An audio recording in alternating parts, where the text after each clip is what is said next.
በጣም ዘመናዊና ትልቅ ቤት አሰርተሻል።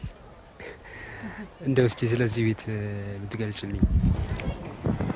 አዎ ይሄ ቤት እንግዲህ የተሰራበት ምክንያት አለው። እዚህ ቤት ላይ ፈሰሰው ብር አሜሪካ ቢሆን በጣም ብዙ ቤት ይገዛል። በወር 127 ብር ነበር ደሞዛቸው። እንግዲህ 127 ብር በዛን ጊዜ ነው ማለት 127 ብር ሊበሉበት ነው ሊለብሱበት ነው። አርቲስት ነህ፣ ሰው ፊት ደግሞ ጥሩ ለብሰህ መታየት ትፈልጋለህ። ልጆችሽ እዚህ ናቸው? አሁን አሜሪካ ናቸው። ወደፊት ለመሞሸር ሀሳብ አለሽ? እኔ እንግዲህ ሰው ነው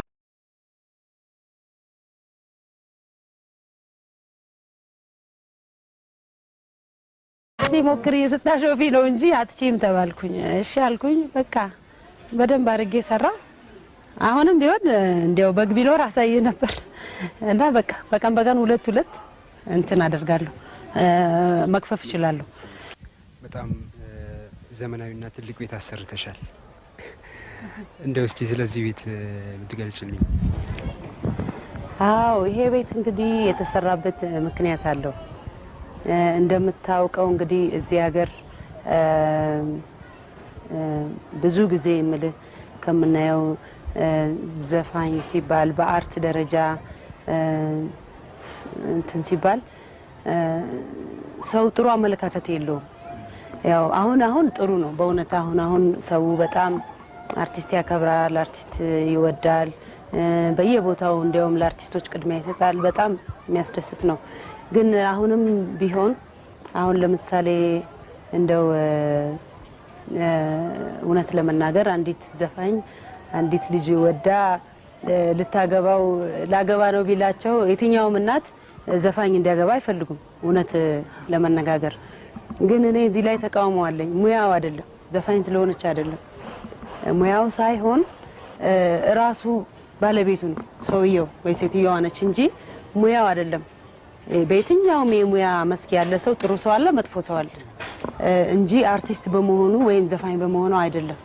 እና ይሄ ወደ ፖይንቱ ልምጣና ይሄ ቤት እና አርቲስት ሁሌ ያው አይ በቃ ጥፋት ምናምን እኔ እንግዲህ ከቤተሰብ ጀምሮ ሰፖርት የሚያደርገን የለም፣ ጥሩ ደረጃ ይደርሳሉ የሚል የለም።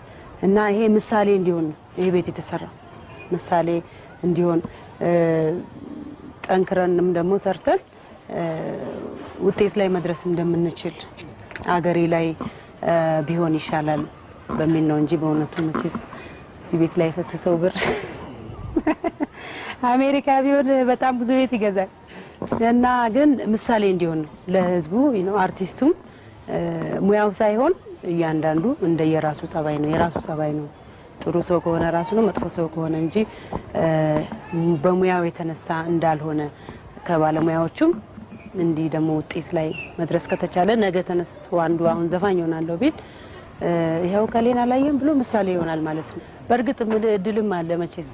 ግን እያንዳንዱ ሰው ጠንክሮ ከሰራ ያሰበው እኔ እውነቴን ነው የምልህ እዚህ ቦታ ስደርስ ከእግዚአብሔር ጋር ማንም ሰው ሰፖርት ያደረገኝ ሰው የለም። ከቤተሰብ ጀምሮ ዘፋኝ እንድትሆን የሚፈልግ የለም። ግን አንድ ሰው አደርጋለሁ ያለውን ነገር ያረጋል። በደንብ ካሰበበት ያደርጋል። ብዙ ድምጻውያን ግን እንደዚህ አሁን ይሄን ያህል ቤት ያሰሩ በግሌ ብዙ አላውቅም። ብዙዎቹ እንደው ቤት የለንም ምናምን የሚሉ ናቸው። በድምጻዊነት ብቻ አይገኝም። እንደዚህ መስራት በጣም ይከብዳል። በሀገራችን ሀገራችን ላይማ እንኳን ይሄንን ነጥብ አነሳለሁ። ሀገራችን ላይማ እንደ አርቲስት ድሃ አለ ለመሆኑ እውነቴን ነው። እኛም እኮ ቢሆን እየወጣን እየመጣን ያው በተለያየ አጋጣሚ በተገኘው እድል ነው እንጂ እኔም እዚህ ብሆን በርግጥ ያ እድል ነበር የሚገጥመኝ። በርግጥ እዚህም ሆነው ደግሞ ራሳቸውን እንትን ያስተካከሉ አሉ። መቼም ኑሮ ሁሉ እኩል ሊሆን አይችልም። አንዱ ከፍ አንዱ ዝቅ፣ ይሄ ያለ ነገር ነው። ነገር ግን አሁን እዚህ ኢትዮጵያ ውስጥ ያለ የአርቲስት ኑሮ እውነቴን ነው በጣም አሳዛኝ ነው። ከስራቸው ከሙያቸው ጋራ የሚመጣጠን አይደለም። ክፍያውን የራሴ ቲያትር ቤት ሰራ ነበር፣ መንግስት ቲያትር ቤት ሰራ ነበር። ሲወዛወዙ ብለው ላባቸው ሲፈስሉ በወር 127 ብር ነበር ደሞዛቸው። እንግዲህ 127 ብር በዛን ጊዜ ነው ማለት 127 ብር ሊበሉበት ነው ሊለብሱበት ነው። አርቲስት ነህ፣ ሰው ፊት ደግሞ ጥሩ ለብሰ መታየት ትፈልጋለህ፣ ከሰው ጋር ትውላለህ። ደግሞ አርቲስት ደግ ነው፣ እውነቴን ነው፣ ብቻውን አይበላም፣ ከሰው ተካፍሎ ነውና በጣም የዚህማ ኑሮ ያው ስለ ሞገስ በቀደም አውርተናል እና የራሳቸው መግቢያ እንኳን አንገት ማስገቢያ እንኳን የሌለው አለ። አንዳንዴም ያሳፍረኛል እንዲህ አይነት ቤት ለምን ሰራው እዚህ ሀገር ሌላውን እያየው ምናምን ብዬ አንዳንዴ ራሴ ህሊናዬንም እንትን ያደርገኛል። ልጆችሽ እዚህ ናቸው አሁን? አሜሪካ ናቸው። አሜሪካ? አዎ። እነሱ ይዘሽ ናቸው? ወደፊት አዎ ቢሆን ኖሮ እዚህ ቢማሩ ደስ ይለኝ ነበር። እውነት ለመናገር ልጅ እዚህ ሲያድግ ነው ጥሩ። ስርዓታቸውን ባህላቸውን ይዘው ያድጋሉ እዚህ ቋንቋቸውን። እዛ ሀገር ልጅ ያደገ ልጅ ምንም እንኳን እኔ አድጎ እኔን ይጦረኛል ብዬ ላስብ ለራሳቸውም በጣም ችግር ነው። ከአካባቢው ውጪ መሆን አይችሉም። የግድ እንደ አካባቢው ነው የሚያድጉት የሚማሩት። እና ግን ቢሆን ኖሮ እንዳልኩ እኔ እናቴ ብትኖር ኖሮ ከዚህ አልወስዳችም። እዚህ ነው ወለድኳት ትልቋን ልጄና ግን ምርጫ ስለሌለኝ ብቻ ነው እዛ የወሰድኳቸው። ግን እዛም ቢሆን ያው እንደራስህ ነው በጣም ተከታትለ ካሳደግካቸው ጥሩ ነው የሚሆነው። ወደፊት ለመሞሸር አሳባለሽ? እኔ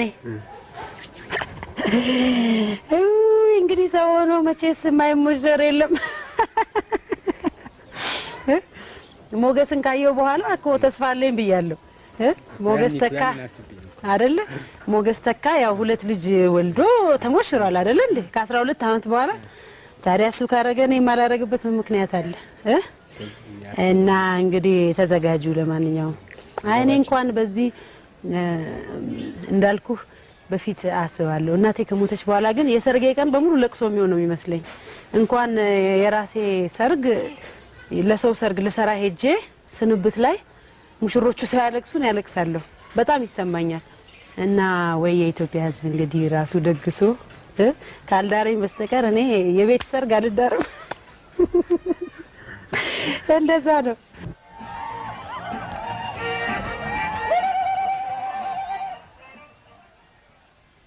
ብዙ ሰዎች አርቲስቶቹን ብቻ አይደለም እድሜያቸው መናገር አይፈልጉም። አንቺም እንደዛ ሆነሽ? የእድሜ ነገር ምን መሰለህ መናገር አለመፈለግ ነው ብለህ ነው። ብዙ ሰው እኮ እድሜውን አያውቀውም እዚህ ሀገር። እውነቴን እኮ ነው። አሁን ውጭ ሀገር ከተወለድክበት ቀን ጀምሮ በርዝ ሰርተፊኬት አለ። በዛ መሰረት እያንዳንዱ ሰው የተወለደበትን ቀን ያውቃል። እኛ ሀገር አሁን ጥሩ ነው። አሁንም ቢሆን አሁን ክፍለ ሀገር ተወልደ ዝም ብለህ ማደግ ነው እንጂ አሁን የተወለድክበትን ቀን መዝግቦ የሚይዝ የለም። እኔ በርግጥ አባቴ የሁላችንንም የተወለድንበትን ቀን ይጽፍ ነበር እያንዳንዳችን። አባቴ ሲሞት ግን ዶክመንቶቹን አላገኘናቸውም እና የኔም ከዛ ውስጥ ነው ልልህ ነው። አይ ቲንክ ያው ከትምህርት ቤቱ አንፃር 34 ምናምን ነው እንግዲህ ትምህርት ቤት ከተመዘገቡበት ጊዜ ጀምሮ። ግን እንዳልኩ ነው ሊበልጥም ሊያንስም ይችላል። የህይወት ታሪክሽን ለመጻፍ አስበሻል? አዎ እንደውም አንተ በነጻ እኮ አሁን በጣም ብዙ ታሪክ ነው የወሰድከው እንጂ እንደዛ አስቤያለሁ። በደንብ በቪዲዮም በመጽሐፍም መጻፍ አለበት እኮ ስላልተለመደ ነው እንጂ መጻፍ አለበት። እኔ ነገ አልፋለሁ ሌላ ይመጣል ማን ነበረች የሚለው ጥያቄ ሲጠየቅ ቢጻፍ አይከፋም። እና ደግሞ አየህ አሁን በቴሌቪዥን የማይነገሩ ብዙ ነገሮች አሉ። መጽሐፉን በዛ ምክንያት ዲገዙ የሚያስችል ብዙ ሚስጥሮች አሉ አሁን ላንተ የማይነገሩ እና መጽሐፉ ላይ ያው ታገኙታላችሁ። መቼ ቢሆን ሚስጥር አርክሽው መጽሐፍ ላይ የምትገልጪው ከሆነ ሚስጥር አይደለም ማለት ነው። መጽሐፉ ላይ የሚወጣ ከሆነ ሚስጥር አይደለም። አሃ ያው ለሚስጥር ሚስጥር የሆነበት መጽሐፉ እንዲሸጥ ነው።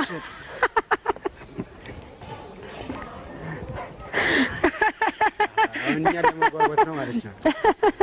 እና መጽሐፉ እንዲሸጥ ነው አሁን ከተሰማ መጽሐፉ እንዲሸጥ ወደፊት ነው ገና አሁን ፕላን ነው እንጂ አሁን ምልህ ትልልቅ አርቲስቶች አሉን እንደ አርቲስት ጥላሁን ገሰሰ በዘፈኑ እንጂ ማን ነው የሚለውን ሁሉም እንደፈለገ ነው እንጂ የሚያመጣው እሱ ራሱ ግን ቢጽፈው እውነቱን ሁሉ ሰው እያንዳንዱ ሰው ያውቃል ማለት ነው።